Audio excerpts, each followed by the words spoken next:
নাসাইর হাদিস 4220 নম্বর হাদিস। قال رسول الله صلى الله عليه وسلم كل غلام رهين بعقيقته تذبح عنه يوم سابعه ويحلق رأسه। প্রত্যেক নবজাতক তার আকিকার সাথে আবদ্ধ। সপ্তম দিনে তার পক্ষ থেকে পশু জবাই করা হবে। সপ্তম দিনে শিশুর মাথার চুল মুন্ডন করা হবে। সপ্তম দিনে পশু জবাই করা হবে, সপ্তম দিনে চুল মুন্ডন করা হবে। এক্ষেত্রে আমার দিকে একটু তাকান। 7 দিনের চুলগুলো একটা টিস্যুতে অথবা যেইভাবে পারেন সংরক্ষণ করবেন। করার পর এই চুল স্বর্ণকারের দোকানে নিয়ে যাবেন। যাওয়ার পর এক পাল্লায় শিশুর চুলগুলা রাখবেন, আরেক পাল্লায় রূপা রাখতে হবে। চুল পরিমাণ রূপা আল্লাহর রাস্তায় সদকা করে দেবেন। রাসূলুল্লাহ সাল্লাল্লাহু আলাইহি সাল্লাম ফাতেমা রাদিয়াল্লাহু তাআলা আনহাকে বললেন, ফাতেমা ইহলিকি রাসা, হাসানের মাথার চুল মুন্ডন করো। ওয়া তাসাদ্দাকি বিজিনাতি শা'রিহি ফিদ্দাতান, হাসানের চুল পরিমাণ রূপা আল্লাহর রাস্তায় সদকা করে দিও। আলী রাদিয়াল্লাহু তাআলা আনহু বলেন, ফাওয়াজানতুহু ফাকানা ওয়াজনুহু দিরহামান আও বা'দা দিরহাম, আমি হাসানের চুল ওজন করলাম, তার চুলের পরিমাণ হলো 1 দিরহাম রূপা অথবা 1 দিরহামের কাছাকাছি রূপা। আমি এই পরিমাণ রূপা আল্লাহ রাস্তায় সদকা করে দিলাম। মাইকম্যান ভাই, আগে যেরকম কম ছিল আওয়াজ ওরকমই রাখেন, হ্যাঁ? আপনি কষ্ট নিয়েন না একটু। হ্যাঁ, তাহলে কয় নাম্বার গেল? 5 নাম্বার আকিকা করা, সপ্তম দিনে পশু জবাই করা। আর হলো সপ্তম দিনে এই মাথার চুল মুন্ডন করে চুলটা ওজন করে ওই পরিমাণ রূপা আল্লাহর রাস্তায় সদকা করে দেওয়া। আকিকার গোস্ত কে খাবে? আকিকার গোস্ত যার আকিকা, ওর মা বাবা ভাই বোন, গরিব আত্মীয় স্বজন, ধনী আত্মীয় স্বজন, 14 গোষ্ঠী খেতে পারবে। দাদা দাদি, নানা নানি, এমনকি কারো যদি সন্দেহ থাকে তাহলে ওর গোস্তটা ফ্রিজে রেখে দিবেন। বড় হইলে বলবেন, নে তোর আকিকার গোস্ত তুই খা। কথার কথা, সন্দেহ করা যাবে না। হালালকে হালাল মনে করা এটা ঈমান, হারামকে হারাম মনে করা এটা ঈমান। হালালকে হারাম মনে করা কুফর, হারামকে হালাল মনে করা কুফর। আকিকার গোস্ত এটা হালাল, এটার মধ্যে কোনো সন্দেহ আনবেন না, ঈমানে খতরা এসে যাবে। এটা হলো বিশুদ্ধ বর্ণনা। শিথিল সনদের বর্ণনা, মানে সনদে দুর্বলতা আছে, এরকম সনদের বর্ণনায় আছে সপ্তম দিনে না পারলে 14তম দিনে আকিকা করা, শিথিল বর্ণনা। 14তম দিনে না হলে 21তম দিনে আকিকা করা, এটাও শিথিল বর্ণনা। বিশুদ্ধ বর্ণনা সপ্তম দিনে আকিকা করা। কয় নাম্বার হলো? 5 নাম্বার। 6 নাম্বার অধিকার, শিশুর সুন্দর নাম রাখা। আব্দুল্লাহ ইবনে আব্বাস রাদিয়াল্লাহু তাআলা আনহুমার বর্ণনা, তিনি বলেন, ক্বালু ইয়া রাসূলুল্লাহ ক্বাদ আলিমনা হাক্কাল ওয়ালিদি ফামা হাক্কুল ওয়ালাদ। মা বাবার অধিকার আমরা জানি, সন্তানের কি অধিকার আমাদেরকে একটু জানায় দেন। ফাকালা রাসূলুল্লাহ সাল্লাল্লাহু আলাইহি ওয়াসাল্লাম আইয়ুহসিনা ইসমাহু ওয়া ইউহসিনা আদাবা। সন্তানের জন্য মা বাবার করণীয় হলো সন্তানের সুন্দর নাম রাখা আর তাদেরকে সুন্দর শিষ্টাচার শিক্ষা দেওয়া। আবু দাউদ 4949 নম্বর হাদিস। ক্বালা রাসূলুল্লাহ সাল্লাল্লাহু আলাইহি ওয়াসাল্লাম আহাব্বুল আসমাই ইলাল্লাহ আব্দুল্লাহ ওয়া আব্দুর রহমান। রাসূলুল্লাহ সাল্লাল্লাহু আলাইহি সাল্লাম বলেন, আল্লাহর কাছে সর্বাধিক পছন্দের নাম হলো আব্দুল্লাহ, আব্দুর রহমান। সর্বাধিক পছন্দনীয় নাম আব্দুল্লাহ, আব্দুর রহমান। এখন আপনাদেরকে আমি একটা হাদিস শোনাবো। এই হাদিস শোনার পর আপনারা সিদ্ধান্ত নেবেন যে একটা নাম সুন্দর রাখা কতটা জরুরি। সহিহ বুখারী 6193 নম্বর হাদিস। এই হাদিসটা গল্পের মতো করে শোনেন, তারপরে বুঝবেন যে নাম অর্থবোধক হওয়া কতটা গুরুত্বপূর্ণ। সহিহ বুখারী 6193। সাঈদ ইবনুল মুসাইয়াব রাহিমাহুল্লাহ মদিনার শ্রেষ্ঠ আলেমদের একজন, তাবিঈ, বিখ্যাত তাবিঈ, ফকিহ। এই সাঈদ ইবনুল মুসাইয়াব রাহিমাহুল্লাহ বলেন, আমার দাদার নাম হাজান বা হাজনুন। যদি হাজনুন হয় অর্থ হলো শক্ত, আর যদি হাজান হয় অর্থ হলো দুঃখ। জায়ের উপরে জবর হলে অর্থ হবে দুঃখ, আর জায়ের উপর জজম হলে অর্থ হবে শক্ত। তা আমার দাদার নাম হয়তো হাজনুন না হয় হাজানুন। আবার বলছি, জায়ের উপর জবর অথবা জজম, হাজাম অথবা হাজনুন। তাহলে হাজান হলে নামের অর্থ হবে দুঃখ, আর হাজনুন হলে অর্থ হবে শক্ত, মানে কোনোটাই সুন্দর অর্থ না। আমার দাদা নবীজির কাছে গেছে। নবীজি আমার দাদাকে বললেন, মাসমুকা, তোমার নাম কি? আমার দাদা বললেন আমার নাম হাজনুন বা হাজান। যদি বইলা থাকে আমার নাম হাজনুন অর্থ হবে শক্ত, আর যদি বইলা থাকে আমার নাম হাজান অর্থ হবে দুঃখ। নবীজি বললেন এইটা কোনো নাম? দুঃখ। বাল আনতা সাহলুন, তোমার নাম সাহলুন। তোমার নাম হাজনুন না, তোমার নাম সাহলুন। সাহলুন মানি সহজ, ঠিকঠাক, ওকে, নিরাপদ, সাহলুন। আর হাজনুন মানি, হাজনুন বা হাজান মানি দুঃখ, কষ্ট, শক্ত, বালা মুসিবত, যত বিপদ আছে এটার মানি হলো হাজান বা হাজনুন। তো নবীজি বললেন নামটা পাল্টায়া সাহলুন রাখো। ওই ব্যক্তি জবাব দিলেন মা আনা বিমুগাইয়িরিন ইসমান সাম্মানিহি আবি। আমার আব্বা আমার যেই নাম রাখছে এই নাম আমি পাল্টাইতে পারবো না।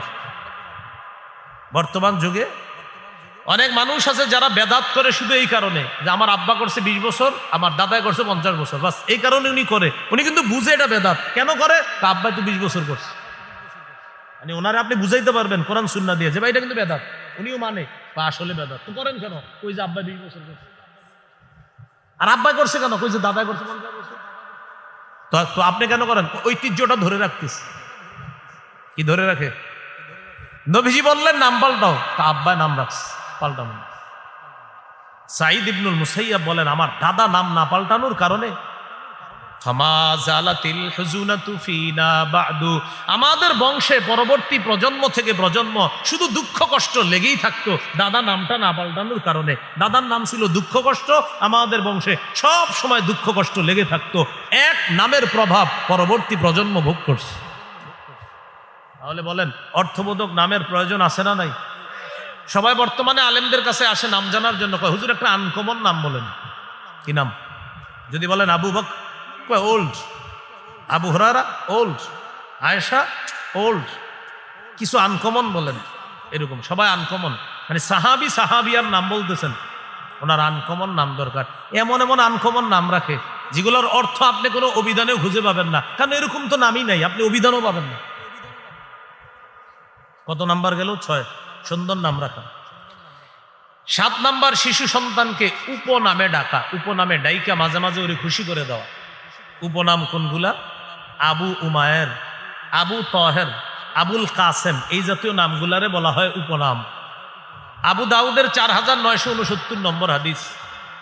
আনাস রাদিয়াল্লাহু তাআলা আনহু বলেন নবীজি আমাদের বাসায় আসতেন। আমার একটা ছোট্ট ভাই ছিল, আমার ভাইয়ের একটা পাখি ছিল, ও পাখিটার সাথে খেলাধুলা করত। আমার ভাইয়ের পাখিটা মারা গেছে। নবীজি আমাদের বাসায় আসলেন, আসার পর দেখলেন রাআহু হাজিনা, আমার ভাইয়ের মনটা খারাপ। রাসূলুল্লাহ সাল্লাল্লাহু আলাইহি সাল্লাম বললেন মা শানুহু, ওর কি হইছে? পরিবারের লোকেরা জবাব দিল হুজুর মাতা নুগরুহু, তার পাখিটা মারা গেছে। রাসূলুল্লাহ সাল্লাল্লাহু আলাইহি সাল্লাম বললেন ইয়া আবা উমাইর মা ফাআলান নুগাইর, ও আবু উমাইর ছোট্ট পাখিটা কি করলো, এটার কি হলো, এটা কোথায় কি করলো? ছন্দের মতো নবী বললেন ইয়া আবা উমাইর মা ফাআলান নুগাইর।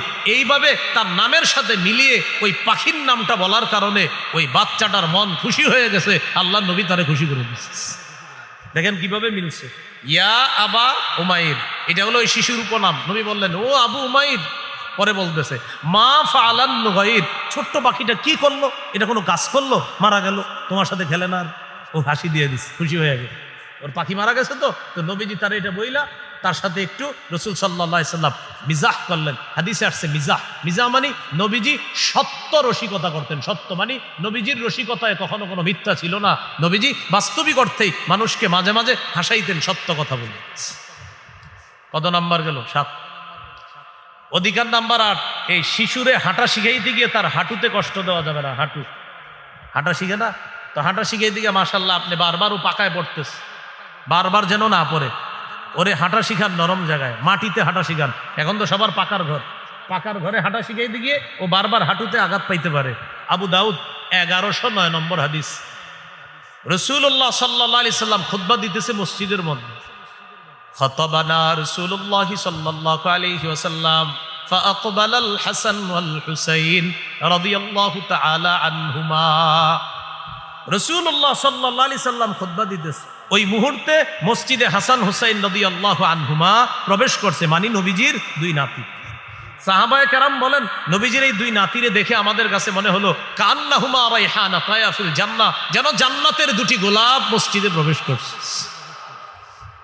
তো হাসান হোসাইন রাদিয়াল্লাহু আনহুমা যখন প্রবেশ করছে, এখন আপনাদেরকে একটু পরীক্ষা করি, যিনি খুতবা দেয় মুসল্লিরা সবাই কার দিকে তাকায় থাকে? খতিব সাহেবের দিকে। তো পৃথিবীর শ্রেষ্ঠ খতিব খুতবা দিতেছে আর শ্রেষ্ঠ মুসল্লিরা খুতবা শুনতেছে, সুবহানাল্লাহ। আর জান্নাতের যুবকদের দুই সর্দার মসজিদে ঢুকছে, জান্নাতের যুবকদের দুই সর্দার মসজিদে ঢুকছে। তো তারা ঢুইকা, ছোট মানুষ তো, ইয়াসুরান ওয়া ইয়াকুমান, বারবার মাটিতে পড়তেছে আর দাঁড়াইতেছে, মাটিতে পড়তেছে আর দাঁড়াইতেছে। নবীজি খুতবা দিতেছে, খুতবা বন্ধ করে দিছে। নাজালা, নবীজি মিম্বর থেকে নামলেন। আখাযাহুমা, দুই নাতিকে এইভাবে জড়ায়া কোলে নিলেন। সাইদা বিহিমাল মিম্বার, দুই নাতিকে কোলে নিয়ে মিম্বরে গিয়ে বাকি খুতবা শেষ করলেন। হাঁটুতে যেন কষ্ট না পায়, তাদেরকে এই কষ্ট দেওয়া থেকে আল্লাহ রাসূল রক্ষা করে শিশুর অধিকার প্রতিষ্ঠিত করলেন। ওই বারবার পড়ে যাচ্ছে, নবীজি হাদিসের শেষে বলেন, লাম আসবির, আমি সহ্য করতে পারি নাই, ওরা বারবার পড়ে যাচ্ছিল, তাই খুতবা বন্ধ করে ওদেরকে নিয়ে এরপর আমি খুতবা শেষ করছি। তাহলে আমরা শিশুকে যখন হাঁটা শিখাবো, ও যখন হাঁপুর পাড়া শিখে, বর্তমানে পাকার ঘর সবার দেখবেন, ওই কিছু সাপোর্ট দিয়েন হাঁটুর মধ্যে, না হয় কিন্তু আপনার ওই কাটা বা ছোট্ট ছোট্ট কাচের কিছু ওর হাঁটুতে সমস্যা হতে পারে। কত নাম্বার গেল? 8। 9 নাম্বার, শিশুর জামার কালারের ক্ষেত্রে সতর্কতা অবলম্বন করা, বিশেষ করে ছেলে শিশুর। কোন শিশু? মেয়েদের কালারে ছাড় আছে, ছেলেদের কালারে সচেতন হতে হবে। মেয়েদের কালারে একটু ছাড় আছে, কিন্তু ছেলেদের কালার সচেতন হতে হবে। নাসাইর হাদিস 5316 নম্বর হাদিস, আব্দুল্লাহ ইবনে আমর রাদিয়াল্লাহু তাআলা আনহুমার বর্ণনা, তিনি বলেন, রাআহু রাসূলুল্লাহ সাল্লাল্লাহু আলাইহি ওয়াসাল্লাম ওয়া আলাইহি সাওবান মুআসফারান। নবীজি আব্দুল্লাহ ইবনে আমরকে দেখলেন, তার শরীরে কুসুম রঙের দুটি জামা। কোন রং? কুসুম রঙের দুটি জামা। ফাকাল রাসূলুল্লাহ সাল্লাল্লাহু আলাইহি ওয়াসাল্লাম, হাযিহি সিয়াবুল কুফফারি ফালা তালবাসহা। নবীজি বললেন, এগুলা কাফেরদের পোশাক, এগুলা আর পরবা না, খোলো, এগুলা কাফেরদের পোশাক, এগুলা খোলো। তাহলে পোশাকের ক্ষেত্রে সচেতনতা অবলম্বন করা, যেই সেই পোশাক না পরানো। কত গেল? 9 নাম্বার। 10 নাম্বারটা আপনার একটু আমার সাথে বলতে হবে, কষ্ট নেবেন না তো? বলেন সবাই, বলেন, শৈশব থেকে এমন পোশাকে অভ্যস্ত করা, যেই পোশাক সতর ঢেকে রাখে। তাহলে 10 নাম্বার অধিকার শিশুর, শৈশব থেকে এমন পোশাকে অভ্যস্ত করা, যেই পোশাক সতর ঢেকে রাখে। 1.5-2 বছরের একটা শিশু দেখবেন, ও যখন প্যান্ট পরে, ওর যদি হাঁটুটা ঢাকা থাকে, ও লম্বা হয় মাশাআল্লাহ, আর ওর প্যান্টটা ছোট হয়, ও খালি প্যান্ট টানতে থাকে হাঁটু ঢাকার জন্য। এর মানে ওর মস্তিষ্কে আল্লাহ বসায়া দিছে যে এতদিন তো আমার হাঁটু ঢাকা ছিল, হঠাৎ হাঁটুটা খোলা কেন? শুকরিয়া আদায় করবেন যে আমার রব আমার সন্তানের মস্তিষ্কে এটা বসায়া দিছে যে একজন মুসলমানের সন্তান মুসলমান, ওর হাঁটু ঢেকে রাখতে হবে। যদি ওর এখনো গুনাহ শুরু হয় নাই, কিন্তু ওর মাথায় এটা ঢুকে গেছে। তাহলে 10 নাম্বারটা গুরুত্বপূর্ণ। হ্যাঁ, শৈশব থেকে এমন পোশাকে অভ্যস্ত করা, যেই পোশাক সতর ঢেকে রাখে। সূরা আরাফ 26 নম্বর আয়াতে আল্লাহ বলেন, ইয়া বানি আদম ক্বাদ আনজালনা আলাইকুম লিবাসা ইউয়ারি সাওআতিকুম ওয়ারিশা। হে আদম সন্তান, আমি তোমাদেরকে এমন পোশাক দিলাম, যে পোশাক তোমাদের সতর ডেকে রাখে, যে পোশাক সৌন্দর্যতার কারণ। লিবাসুত তাকওয়া যালিকা খায়র, তাকওয়ার পোশাক সর্বোত্তম পোশাক, তাকওয়ার পোশাক সর্বোত্তম পোশাক। কত গেল? 10। 11 নাম্বার, সাদা পোশাকে অভ্যস্ত করা, সাদা পোশাক সর্বোত্তম পোশাক। সাদা পোশাক সর্বোত্তম, অন্য কালারও ঠিক আছে, কিন্তু সাদা পোশাক সর্বোত্তম পোশাক। আবু দাউদের হাদিস 4061 নম্বর হাদিস, قال رسول الله صلى الله عليه وسلم البسوا من ثيابكم البياض فإنها خير ثيابكم وكفنوا فيها موتاكم। রাসূলুল্লাহ সাল্লাল্লাহু আলাইহি ওয়াসাল্লাম বলেন, তোমরা তোমাদের পোশাকের মধ্যে সাদা পোশাক পরবা, কেননা সাদা পোশাক সর্বোত্তম পোশাক। তোমাদের মধ্যে যারা মারা যায়, মৃতদেরকেও সাদা পোশাক দিয়ে তোমরা কাফন দাফনের ব্যবস্থা করবা। হাদিস থেকে শিখলাম, জীবিতরা সাদা পোশাক, মৃতরাও সাদা পোশাক, জীবিতরাও সাদা পোশাক, মৃতরাও সাদা পোশাক। নবী বলেন, কেননা সাদা পোশাক সর্বোত্তম পোশাক।